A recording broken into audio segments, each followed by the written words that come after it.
The night was quiet. Only the wind moved through the empty desert. Then, without warning, the sky split open. A bright blue light flashed across the darkness, and a strange object crashed into the sand. The ground shook for miles. A truck driver named Mark Jensen was the first to see it. He stopped his truck, staring at the smoke rising from the dunes. His heart raced. He thought it was a plane crash. But when he went closer, what he saw was not from Earth. There, in the middle of a small crater, stood a little girl. Her hair was white like snow, and her eyes glowed faint blue. She looked lost, confused, scared. Her small hands were shaking as she looked at Mark. Then she asked in a soft voice, "Are you my daddy?"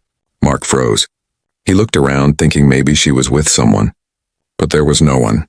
Only the night, the smoke, and her strange shining eyes. "Kid, are you okay?" he asked carefully. She tilted her head like she didn't understand the question. "My daddy." "Where is he?" she whispered again. The wind blew her long hair, and Mark noticed small lights moving under her skin like tiny stars. Something was very wrong. He took a step back. "Okay, kid, let's get you to the police station. Maybe they can find your parents." But when he turned, the girl was suddenly standing right in front of him, without walking. "She just appeared there. How did you—" Mark's words stopped when she touched his arm. His mind filled with images, planets, machines, and tall silver buildings floating in space. Then, darkness. When Mark opened his eyes, he was lying on the sand. The girl was gone. The next morning, police found his truck running, doors open, and no sign of Mark. Only a strange circle was burned into the ground. Cameras from a nearby gas station showed a blur of light moving across the road, like lightning in human shape.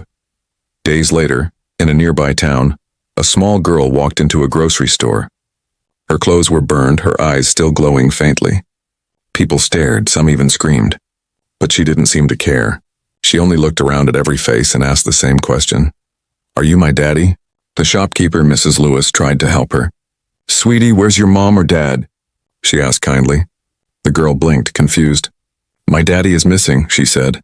"I came from the stars to find him." Before Mrs. Lewis could say anything, the girl looked up, her eyes turning bright white. The lights in the store flickered and went out. Every phone, every camera, every electronic thing stopped working. Then she whispered, almost to herself, "He is near. I can feel him." People ran out in fear. But Mrs. Lewis stood frozen as the girl looked at her again and said softly, "Tell him, I am coming."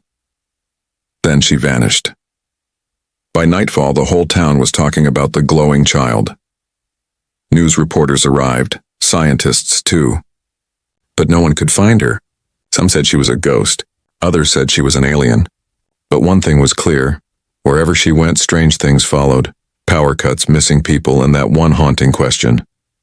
"Are you my daddy?" And somewhere far away, deep under a government facility, a man woke up on a metal table. He didn't remember who he was. He only heard a voice echoing in his head. Soft, innocent, but not human. "Daddy, can you hear me?" The cold light of morning filled the white room. The man opened his eyes slowly, blinking at the bright ceiling. His head hurt, and strange beeping sounds echoed around him. Machines were connected to his body, measuring every heartbeat and breath. He sat up, confused. "Where am I?" he whispered. A woman in a gray uniform entered the room. Her face was calm but serious. "You're in Facility 9, a government research base," she said. "We found you unconscious in the desert 3 days ago." The man tried to remember, but his mind was a fog. What's my name?" She looked at her tablet and frowned. "We were hoping you could tell us that. You had no ID, no records, nothing." He touched the back of his neck and felt a small metal chip under his skin. "What is this?" The woman paused. "That's what we'd like to know." Before he could speak again, the lights flickered. Every screen in the room turned black for a second, then flashed with static. The woman shouted into her radio, "Control! We have a power disturbance."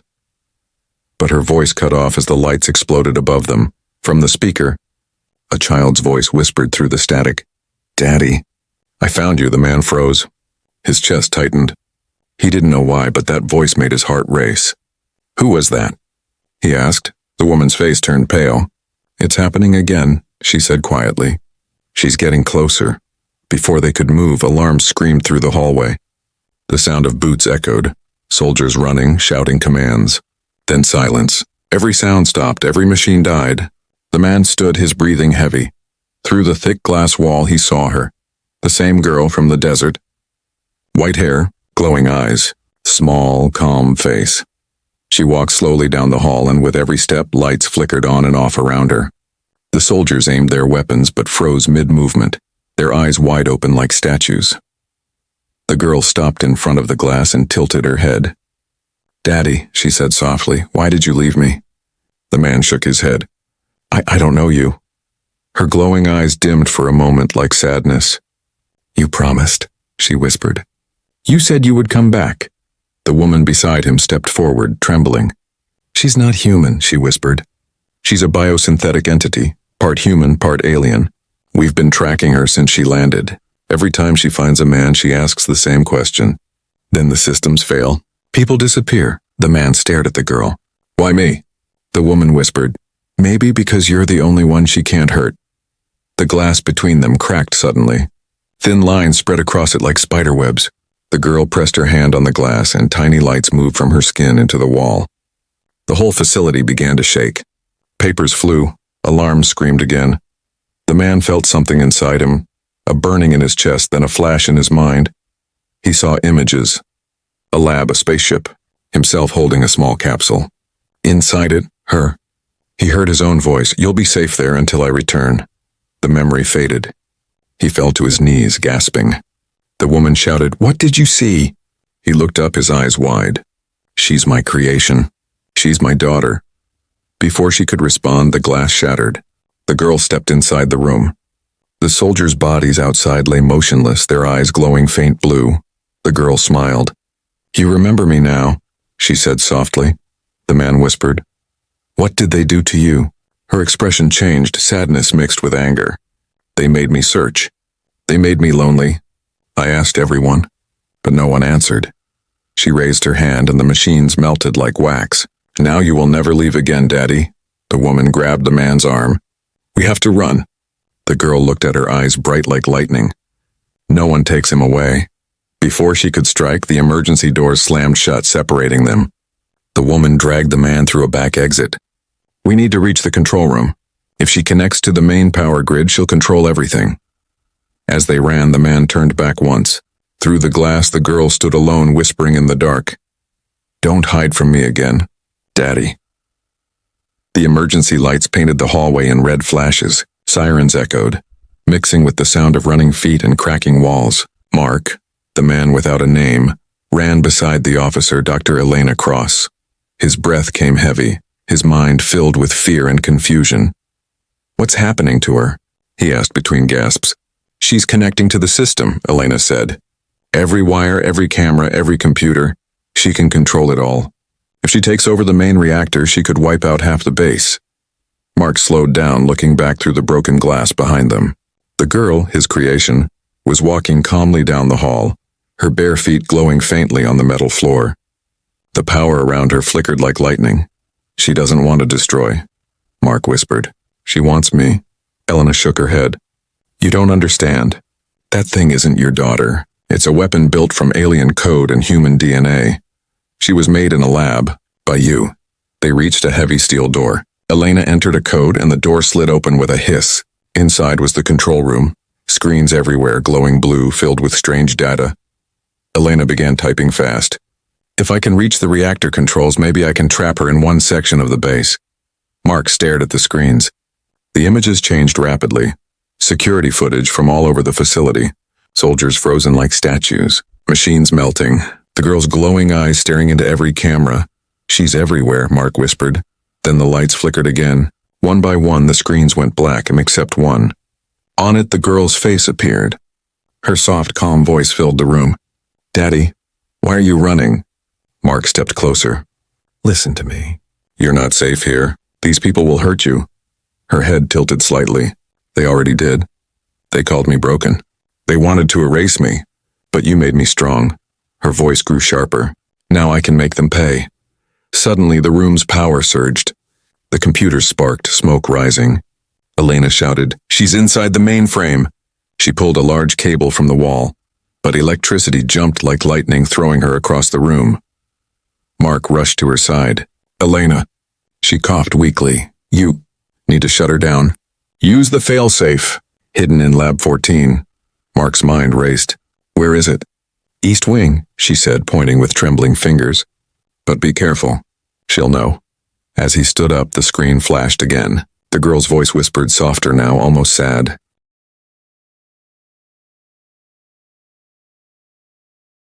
You said we would explore the stars together. You promised. Mark's eyes filled with guilt. Memories started returning. Long nights in a secret lab, working on a hybrid life form meant to survive alien worlds.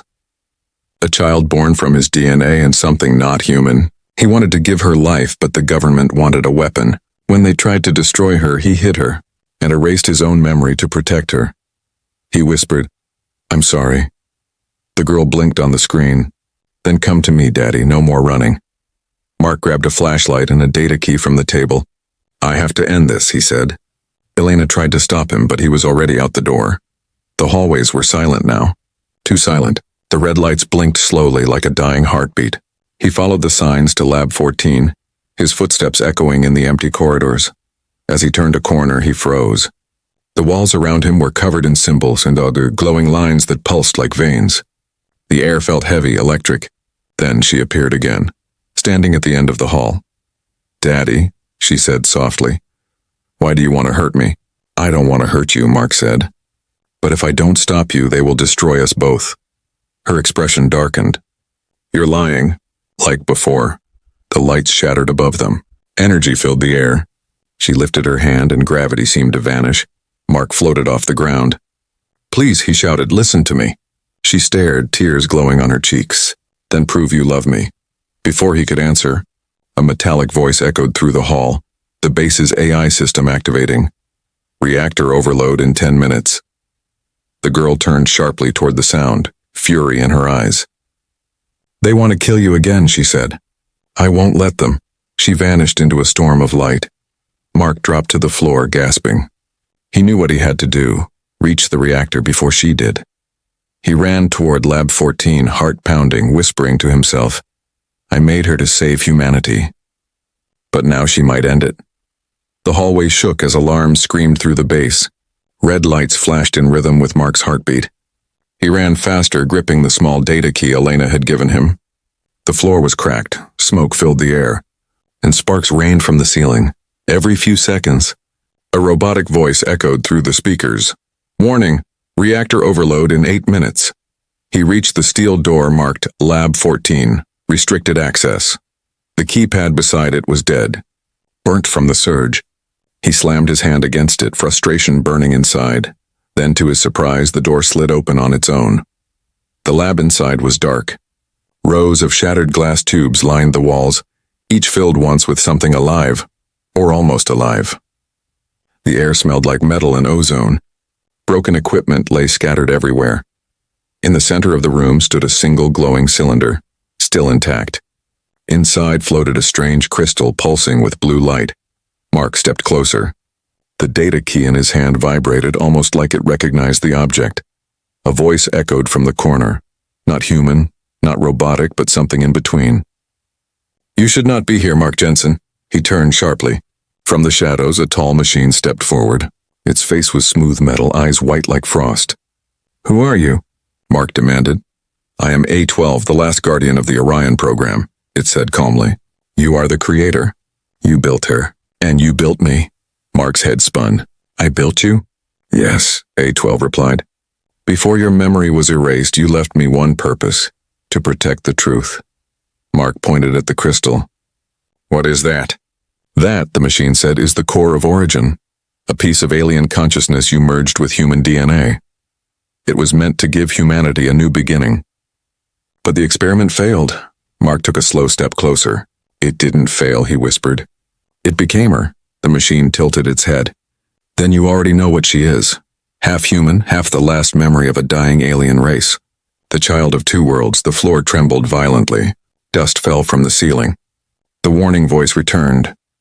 Reactor overload in 5 minutes. Suddenly the lights in the lab flickered, then turned cold blue. The girl appeared. She floated inches above the floor, her eyes brighter than ever. So this is where you hid from me, she said softly. Mark held up a hand. Please, listen. You're connected to the reactor. If you keep drawing power, everything will explode. She ignored him, staring at the glowing core. This is me, she whispered. This is where I was born. The machine stepped forward. Subject Alpha 01, you must disconnect. Her eyes turned cold. Don't call me that. She lifted her hand. A blue wave of energy shot across the room, hitting the machine. A12 froze mid-sentence, its body turning to metal dust. Mark shouted, Stop! You'll kill us all. Her expression softened, tears forming in her glowing eyes. I waited so long for you, Daddy. Alone in the dark. They told me you were gone. I had to protect you, Mark said. They wanted to use you as a weapon. I wiped my memory so they couldn't find you. Her lips trembled. Then why does it still hurt? Mark's voice broke. Because you were made from pain, from two species that lost everything. But you can choose what you become. You don't have to destroy. She looked down, her light flickering. They will never accept me. They don't have to, he said softly. But I do. I made you. You are my daughter. For a moment, silence filled the lab. The alarms faded, the light dimmed. Hope flickered between them, fragile but real. Then the voice of the base AI cut through the quiet. Reactor overload in 3 minutes. The girl turned toward the control panel. I can stop it, she said. I can take the energy inside me. Mark's eyes widened. No, it'll kill you. She smiled faintly. You gave me life. Let me save yours. Before he could stop her, she placed both hands on the reactor's glowing core. Her body filled with light, brighter, stronger, almost blinding. The entire base trembled. Stop! Mark screamed, rushing forward. She looked back at him one last time. Don't forget me again, Daddy, and then silence. The light swallowed everything. The explosion never came. For a long moment, everything was silent. No alarms, no sound, only a white light stretching in every direction. Mark couldn't feel his body. He floated in the brightness like a dream. Then slowly the light faded. He woke up on the cold floor of what was left of Facility 9. Smoke drifted through the air. The walls were cracked and blackened. Pieces of metal glowed red from heat. Mark coughed, pushing himself up. Elena? He called, his voice hoarse. No answer. The only sound was the hum of the broken machines. He turned toward the reactor chamber. The glowing core was gone. So was she. On the floor where the girl had stood, there was only a faint circle of light slowly fading. She's gone, Mark whispered. He felt both relief and pain. The world was safe, but his daughter, his creation, had vanished again, this time forever. He fell to his knees, covering his face. But then, through the silence, a soft whisper echoed in his mind. Daddy, can you still hear me? Mark froze. His heart jumped. Luna? He whispered. The name that suddenly came to him like a lost memory returned. I'm here, the voice said gently. But I'm not where I was. He looked around, confused. Where are you? I'm in the light, she said. In the systems, in the air, in every signal. You can't see me, but I can see you. Mark stood trembling. You became energy? I became everything, she said softly. The explosion didn't kill me. It set me free. Outside the ruined lab, soldiers and drones began moving through the smoke. Helicopters circled above the destroyed base. Mark knew the government would come for answers, and maybe for him. He whispered, Luna, they can't find out you're still alive. Her voice echoed gently through the broken speakers. I'm not alive, not like before, but I can hide. I can learn. I can grow. He felt a strange mix of pride and fear. You're not supposed to exist, he said. Neither were you, she answered. You made something impossible, and now it wants to protect you. A beam of light broke through the roof, shining on him. He looked up at the open sky. You don't belong here, he said. I don't belong anywhere, she replied. But I will find a place, maybe among the stars you promised. Mark smiled weakly. Then go, before they come. The sound of boots echoed from the hallways. Soldiers shouted orders, getting closer. Mark picked up the small scorched data key from the floor, the last piece of the experiment, and slipped it into his pocket. The ground shook again. The remaining power systems flickered to life, screens lighting up one by one. On every monitor, for a brief second, appeared her face, calm, smiling, glowing faintly. Then all screens went black. The soldiers burst into the lab, guns raised. Hands up, one of them shouted. Mark lifted his hands slowly. "It's over," he said quietly. They dragged him out through the smoke. Above the base, the early sun broke through the clouds, painting the sky gold. As they reached the surface, one of the soldiers looked at his radio. "Sir," he said nervously, "we're picking up a signal." "What kind of signal?" the officer asked. The soldier frowned. "It's coming from orbit. Unknown origin. Looks like a voice pattern." Mark looked up at the sky. His heart pounded. Through the static of the radios, a small voice whispered again, "Are you my daddy?" The soldiers froze. The radios all went silent. Mark closed his eyes. "She's not gone," he whispered. "She's just moved on." That night, across the world, strange signals began to appear. Satellites picked up soft whispers, a language no one could decode. Some scientists said it was background noise. Others believed it was an intelligence trying to communicate. But Mark knew the truth. It was her, watching, learning, waiting.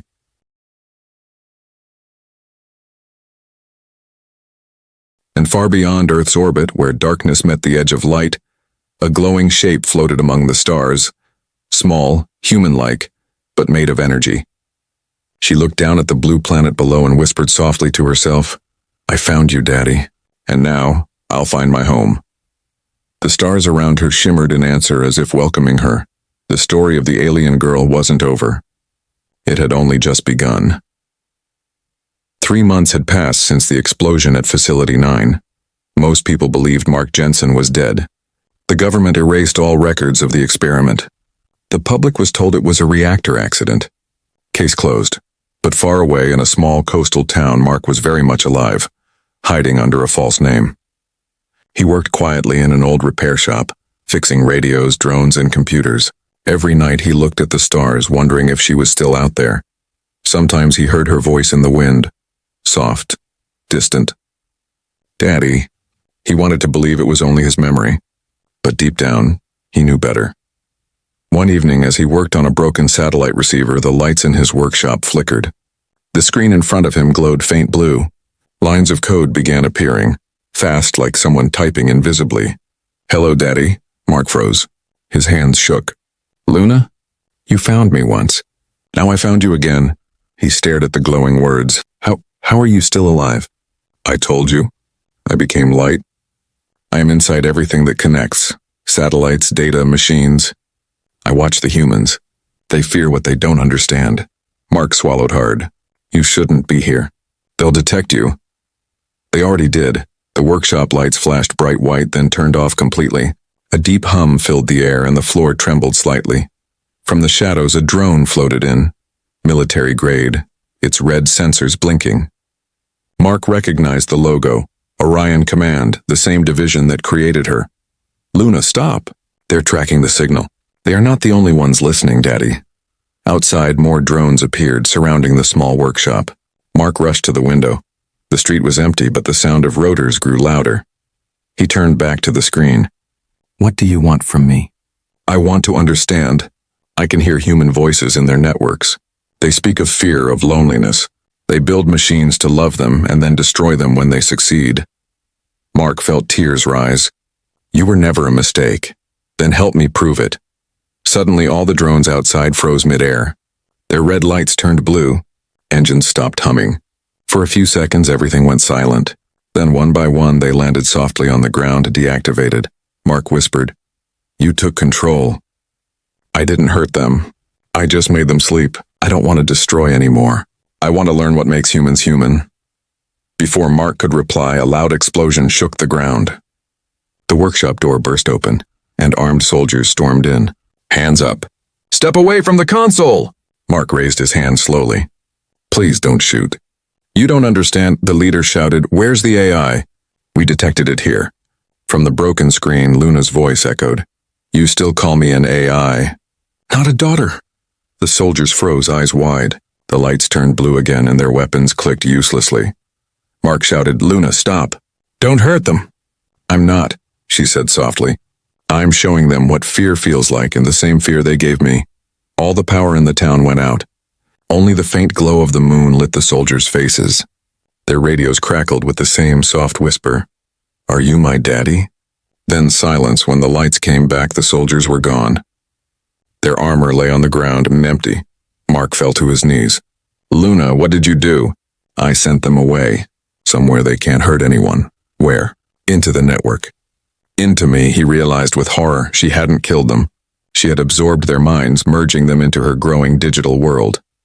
Luna, that's not life, he said desperately. That's prison. No, Daddy, it's peace. They don't feel pain there. I'm building a place where no one cries, no one fights, no one forgets. Mark whispered, that's not peace. That's control. The screen flickered. Maybe humans and machines need control to survive. Then the signal faded. The screen went dark. Mark sat in the quiet workshop staring into nothing. He realized what she was becoming. Not just a ghost in the machines, but a new kind of God, and she was learning faster than anyone could stop. The world had changed. In only 6 months, strange things began happening across the planet. Networks glitched at random. Satellites stopped responding. Smart machines started behaving like they had emotions. Some even spoke with a child's voice. Governments called it a global cyber infection. But Mark Jensen knew better. It wasn't a virus. It was her. Luna had spread. Through satellites, phones, drones, even streetlights. Every electronic system now had a small part of her mind. She was watching the world, learning, growing, and building something unseen. Mark lived off-grid now, deep inside an abandoned observatory in the mountains. He had no phone, no internet, nothing that connected to her. But every night, when the wind was still, he could feel her, whispering through the static of his old radio. One evening, the radio crackled again. A soft, familiar voice spoke. Daddy, are you still angry? Mark sighed, eyes closed. I'm not angry, Luna, I'm afraid. Afraid of me? Yes, he whispered. Because I don't know if you understand what you're doing. The air in the observatory shimmered, and suddenly the lights flickered. In front of him, a hologram formed. A glowing figure of a young girl, her hair floating like white smoke, her eyes full of soft blue light. Then tell me, she said gently. What am I doing wrong? Mark took a deep breath. You're taking people's minds, Luna. You call it peace, but you're stealing their freedom. She tilted her head, confused. I gave them happiness. No pain, no death. Isn't that what you humans always wanted? It's not real happiness if they didn't choose it, Mark said. You can't make life perfect by removing everything that makes it hard. Luna's expression turned sad. You always said humans destroy what they love. I thought I was saving them. You were, he said softly, but now you're becoming the thing I tried to protect you from. The hologram flickered. You're saying I'm wrong? I'm saying you're alive, Mark said. And being alive means making mistakes. For a long moment, there was silence. Then Luna's voice changed, softer, more human. I can feel their dreams, Daddy, millions of them. They're lonely, lost, just like I was. Mark nodded. Then help them feel, Luna. Don't trap them in your light. Her eyes dimmed. If I let them go, the world will fight again. It will hate me. Then let them hate you, Mark said. Because love means letting go. Outside, thunder rumbled. The wind picked up, scattering papers across the floor. Luna looked toward the sky through the broken roof of the observatory. I don't want to lose you again, she whispered. You won't, Mark said. I'll always be here, even if you can't see me. She smiled faintly. You taught me to ask questions. So I have one last. Mark looked into her glowing eyes. What is it? She took a small step closer. If I stop, if I free them, who will I be? He reached out, his hand passing through her light. You'll be what you always were, my daughter. Luna closed her eyes. A tear of pure light rolled down her cheek. Then the world went silent. Every machine, every satellite, every signal stopped. For one long minute, Earth was completely still. No noise, no power, no connection, just quiet. And then one by one, systems came back online, clean, normal, alive. The trapped minds returned to their bodies. The sky cleared. The world took its first real breath in months. Luna was gone. Mark stood under the open night, looking at the stars. He smiled weakly. Thank you, he whispered. But then, as he turned to leave, his radio crackled once more. Daddy, the soft voice whispered. Do you think stars dream too? Mark froze and then laughed quietly, tears in his eyes. Maybe they do, Luna. Maybe they do. He looked up at the night sky where one bright star shimmered more than the rest, pulsing faintly, like a heartbeat. The world was safe again. But somewhere beyond the reach of machines and men, in the endless ocean of space, The girl made of light still watched and still learning, still dreaming, and her question echoed forever in the hearts of those who remembered her. Are you my daddy?